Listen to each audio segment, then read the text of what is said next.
মেধাবী তরুণ প্রজন্মই গড়ে তুলবে ভবিষ্যতের স্মার্ট বাংলাদেশ বললেন প্রধানমন্ত্রী। সমালোচনায় ভীত না হয়ে আত্মবিশ্বাস নিয়ে এগিয়ে যাওয়ার আহ্বান। সিলেট ও সুনামগঞ্জে বন্যা পরিস্থিতির উন্নতি, অবকাঠামোর ব্যাপক ক্ষতি, এখনো তলিয়ে আছে বহু শিক্ষা প্রতিষ্ঠান। মূল্যস্ফীতি কমাতে একগুচ্ছ কৌশল, কেন্দ্রীয় ব্যাংকের সংকোচনমূলক মূল্যস্ফীতি ও নীতি সহায়তাকে ইতিবাচক বলছেন বিশেষজ্ঞরা। বৃষ্টি আইনে জিতে সেমিতে দক্ষিণ আফ্রিকা, বিদায় ওয়েস্ট ইন্ডিজ।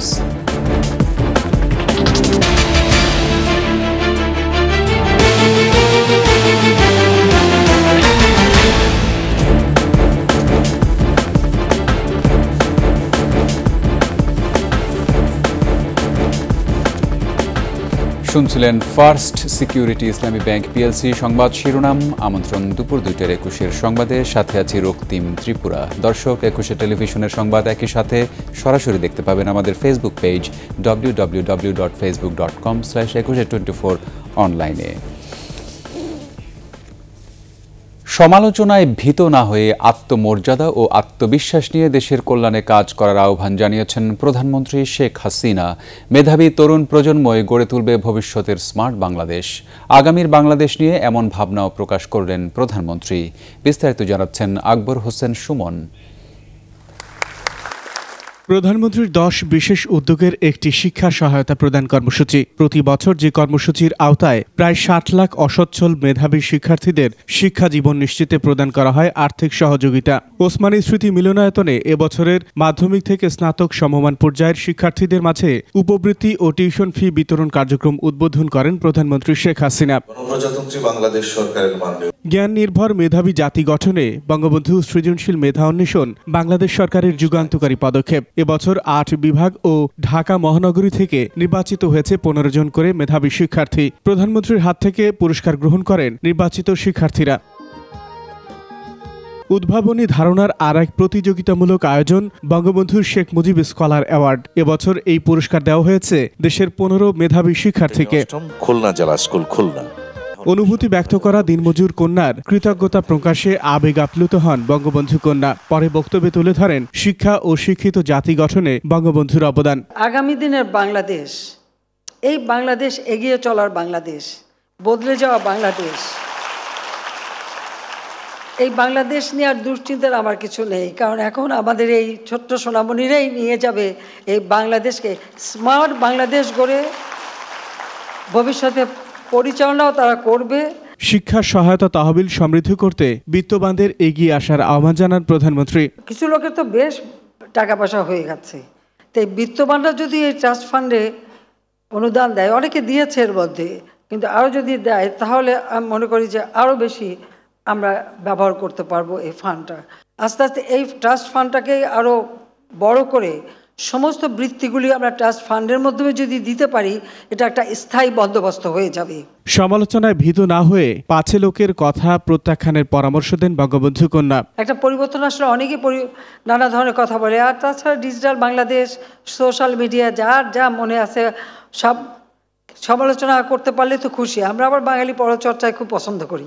নিজের উপর বিশ্বাস থাকতে হবে, আর দেশের দায়িত্ব যখন নেবে, দেশের জন্য কোনটা ভালো সেটা নিজের চিন্তা থেকে আসতে হবে। আর কেউ একটু সমালোচনা করলেই অমনি সেটার জন্য ভীত হয়ে যেতে হবে, আমি এটা বিশ্বাস করি না। প্রধানমন্ত্রীর বিশ্বাস, মেধাবী তরুণ প্রজন্মই ভবিষ্যৎ বাংলাদেশ গড়ে তুলবে। আকবর হোসেন সুমন, 21 টেলিভিশন, ঢাকা। সিলেট ও সুনামগঞ্জ সহ দেশের বিভিন্ন জেলার বন্যা পরিস্থিতির আরও উন্নতি হয়েছে, তবে পানি কমতে শুরু করলেও মানুষের দুর্ভোগ বেড়েছে। পানি কমার সঙ্গে সঙ্গে বাসাবাড়ি ও রাস্তাঘাটের ক্ষত চিহ্ন ভেসে উঠছে। জমে থাকা নোংরা পানির দুর্গন্ধে অতিষ্ঠ জনজীবন। ক্ষতি হয়েছে মাঠের ফসল এবং মাছ চাষিদের। কুড়িগ্রাম ও গাইবান্ধায় পানি কমলেও শুরু হয়েছে নদী ভাঙন। প্রতিনিধিদের সহায়তায় আরও জানাচ্ছেন খুরশিদ আলম মুকুল।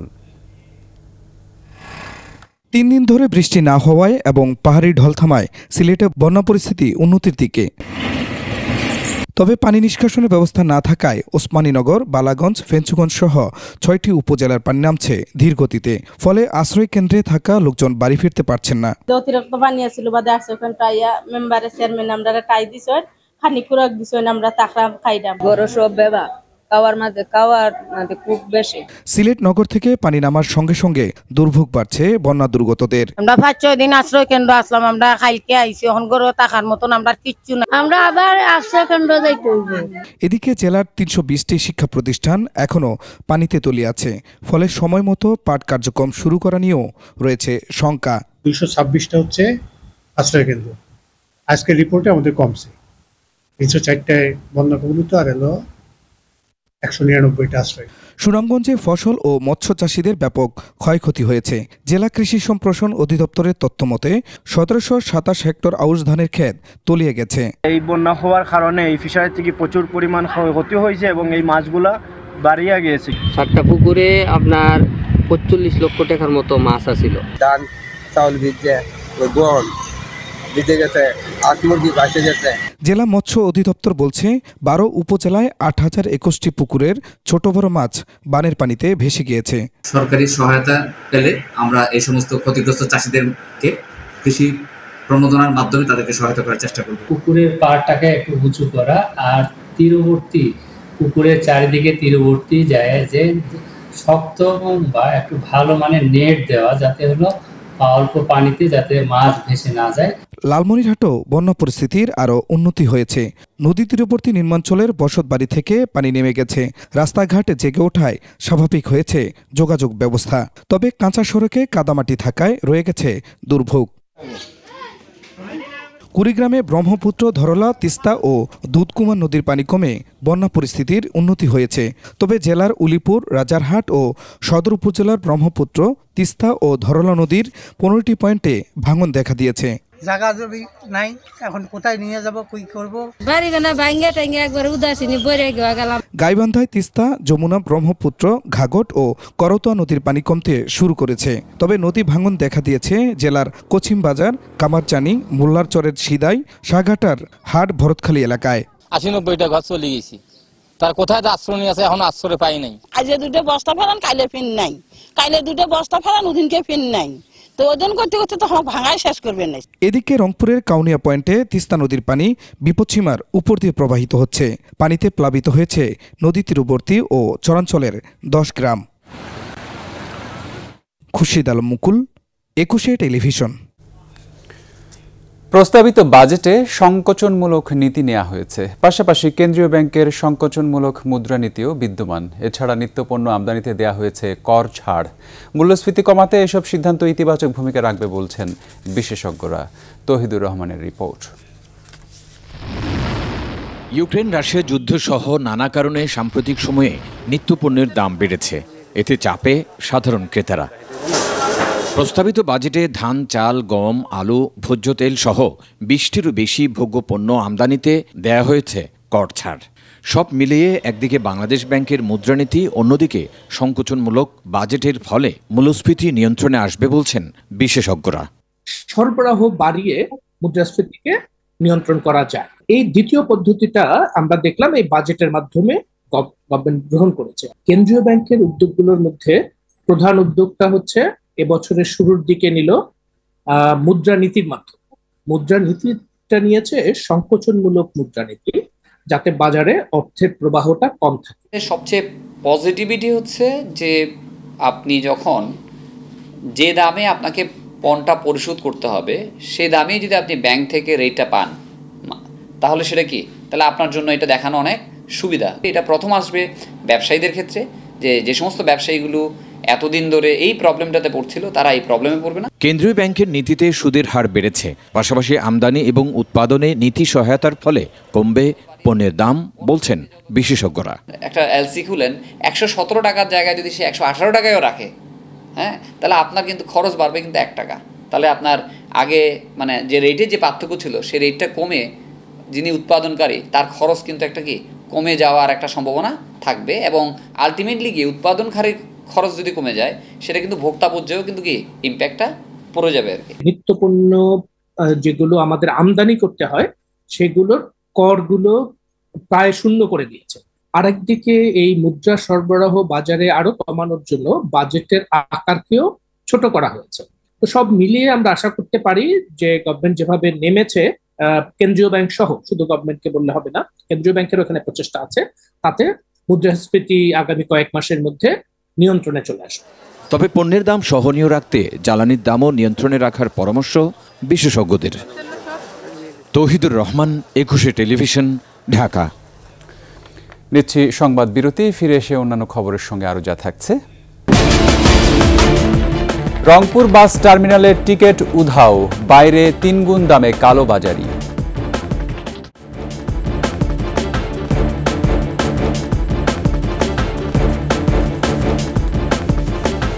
আমন্ত্রণ আবারও দুপুর 2টার 21 সংবাদে। বিভাগীয় নগরী রংপুরের ঢাকা বাস টার্মিনালে 25 জুন পর্যন্ত টিকিট উধাও, হাজার হাজার যাত্রীর চরম দুর্ভোগ। কাউন্টারের বাইরে 3 গুণ দামে টিকিট কালোবাজারে বিক্রয় হচ্ছে। প্রশাসনের নজরদারি নেই বলছেন সাধারণ মানুষ। আলী হায়দার রনির ক্যামেরায় রংপুর বিভাগীয় প্রতিনিধি লিয়াকত আলী বাদলের রিপোর্ট, জানাচ্ছেন রত্না জামান। রংপুরের কামারপাড়া বাস স্ট্যান্ড থেকে ঢাকা ও চট্টগ্রামে যাতায়াত করে বিভিন্ন কোম্পানির 2 শতাধিক বাস। নিজ নিজ কর্মস্থল ঢাকা চট্টগ্রামে ফিরতে বাস স্ট্যান্ডে এসে বাসের টিকিট পাচ্ছেন না ঈদে আসা হাজারো মানুষ। 25 জুন পর্যন্ত সব টিকিট বিক্রির দাবি নামি দামি কোম্পানির কাউন্টারগুলোর। তবে এ বিষয়ে নোটিশও দেয়নি তারা। ঢাকার টিকিটও পাচ্ছি না, চট্টগ্রামের টিকিটও পাচ্ছি না, ছুটিও তো শেষ। এগুলো লোকাল গাড়ি যাইব সান্দরা, এগুলোর টিকিট নাই। যাত্রীদের অভিযোগ, সিন্ডিকেটের মাধ্যমে কালোবাজারি চক্রের কাছে বেশি দামে আগাম টিকিট বিক্রি করে দিয়েছে তারা। অথচ বাস স্ট্যান্ডে 500 টাকার টিকিট 1,500 থেকে 2,000 টাকায় বিক্রি হচ্ছে প্রকাশ্যেই। গাড়ি তেমন একটা ভালো না, লোকাল গাড়ি 1500 টাকা ভাড়া বেশি হচ্ছে। আমাদের কি ঢাকা যাওয়া কি সম্ভব হচ্ছে না এই অনুযায়ী। ক্যামেরা দেখে সটকে পড়েন কাউন্টার কর্মকর্তারা। একজন ম্যানেজার জানান, বাস বিকল থাকায় যানবাহন সংকট। গাড়ি পর্যাপ্ত আছে, রাস্তায় আছে, টিকিট নাই। মানে কাউন্টারে আসলেই তো মানে আবার টিকিট দিয়ে পাঠানো হবে, কিন্তু কাউন্টারে আসতে পারতেছে না। বাস কাউন্টারগুলোর সিন্ডিকেট চক্রের বিরুদ্ধে প্রশাসনের কঠোর হস্তক্ষেপ চান যাত্রীরা। রত্না জামান, একুশে টেলিভিশন। শেষ করছি দুপুর 2টার 21 সংবাদ। যাবার আগে ফার্স্ট সিকিউরিটি ইসলামী ব্যাংক পিএলসি সংবাদ শিরোনামগুলো আরও একবার। মেধাবী তরুণ প্রজন্মই গড়ে তুলবে ভবিষ্যতের স্মার্ট বাংলাদেশ, বললেন প্রধানমন্ত্রী। সমালোচনায় ভীত না হয়ে আত্মবিশ্বাস নিয়ে এগিয়ে যাবার আহ্বান। সিলেট ও সুনামগঞ্জে বন্যা পরিস্থিতির উন্নতি, অবকাঠামোর ব্যাপক ক্ষতি, এখনও তলিয়ে আছে বহু শিক্ষা প্রতিষ্ঠান। মূল্যস্ফীতি কমাতে একগুচ্ছ কৌশল, কেন্দ্রীয় ব্যাংকের সংকোচনমূলক মূল্যস্ফীতি ও নীতি সহায়তাকে ইতিবাচক বলছেন বিশেষজ্ঞরা। বৃষ্টি আইনে জিতে সেমিতে দক্ষিণ আফ্রিকা, বিদায় ওয়েস্ট ইন্ডিজ।